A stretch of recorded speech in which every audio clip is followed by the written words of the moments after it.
মালদ্বীপে 4 জাতি টুর্নামেন্টে খেলবে বাংলাদেশ। মালদ্বীপ ফুটবলের ৭৫ বছর পূর্তি উপলক্ষে 4 জাতি আন্তর্জাতিক ফুটবল টুর্নামেন্টে হতে যাচ্ছে। মালের সেই টুর্নামেন্টে অংশ নেওয়ার আমন্ত্রণও পেয়েছে বাংলাদেশ। বাফুফের সাধারণ সম্পাদক ইমরান হোসেন তুষার আমন্ত্রণ পাওয়ার বিষয়টি বাংলা ট্রিবিউনকে নিশ্চিত করেছেন। চলতি বছরের জুন-জুলাইয়ে টুর্নামেন্টটি আয়োজনের পরিকল্পনা করেছে ফুটবল অ্যাসোসিয়েশন অফ মালদ্বীপ বা FAM। সম্প্রতি মালদ্বীপ ফুটবল অ্যাসোসিয়েশন এই টুর্নামেন্টের জন্য বাংলাদেশ ফুটবল ফেডারেশন বা বাফুফের কাছে আনুষ্ঠানিক আমন্ত্রণপত্র পাঠিয়েছে।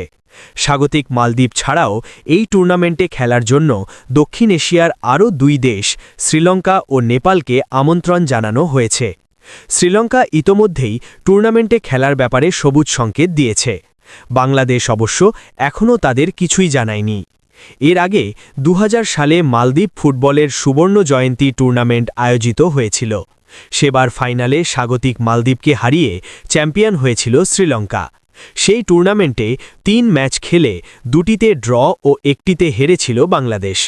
1950 সালে মালদ্বীপ ফুটবলের স্বতন্ত্র গভর্নিং বডি গঠিত হওয়ার 75 বছর পূর্তি উপলক্ষে সম্প্রতি মালদ্বীপের ন্যাশনাল স্টেডিয়ামে একটি বিশেষ ফুটবল উৎসবের আয়োজন করা হয়, যেখানে ফিফা সভাপতি জিয়ান্নি ইনফান্টিনোর উপস্থিতিতে টুর্নামেন্টের লোগো উন্মোচিত হয়েছে।